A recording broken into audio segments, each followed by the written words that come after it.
Sunday's Tuttosport captured it perfectly. Comanda la Juve. It touched upon a couple of things. Allegri's Juve picked up where Conte's left off, even without the likes of Barzagli, Chiellini and Andrea Pirlo.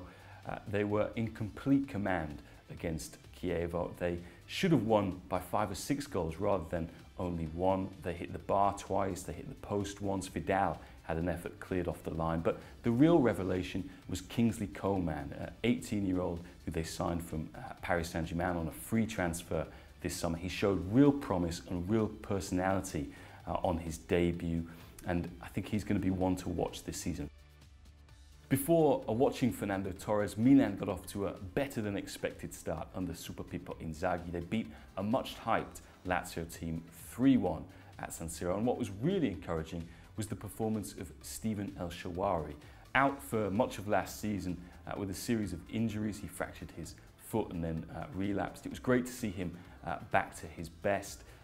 Restored to his favourite position and in his favourite system too. He showed what Milan were missing last year, which was his blistering pace on the counter-attack and that ability to be composed and make the right decision when it matters. For example, the assist he laid on for Keisuke Honda.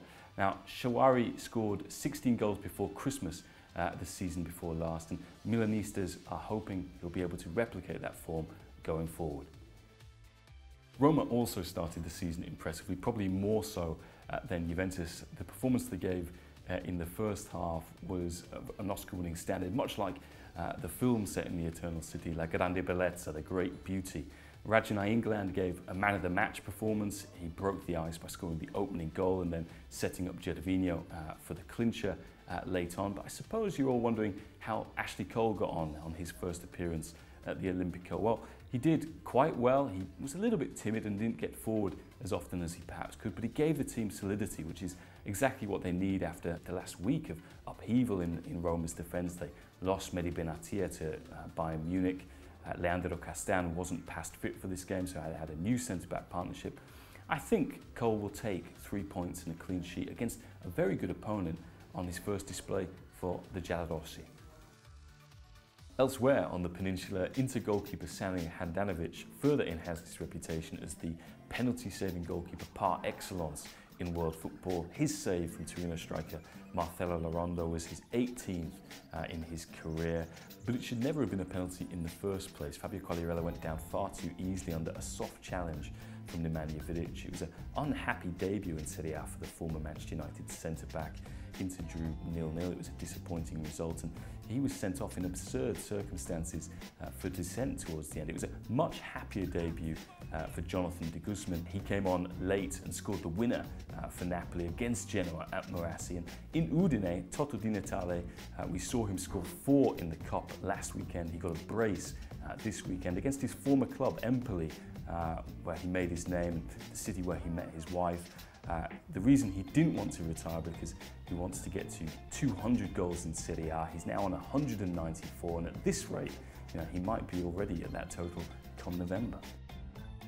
Antonio Conte released his first Italy squad ahead of the friendly against the Netherlands and the qualifier against Norway. The big news was that Mario Balotelli's name wasn't on the 27-man list. It wasn't a complete surprise considering what Conte has said since taking the job.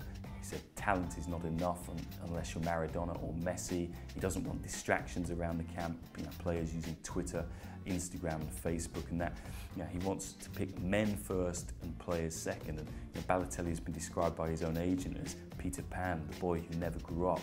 But from my perspective, I hope he does get another chance in the dressing room, which he lost in that final World Cup game against Uruguay when he had a bust-up with the coach Cesare Prandelli and the veteran players Buffon and Daniele De Rossi. But continue playing like he did on his debut for Liverpool against Spurs, where he didn't score but he played for the team. I think there should be no reason why Conte keeps him out over a longer period.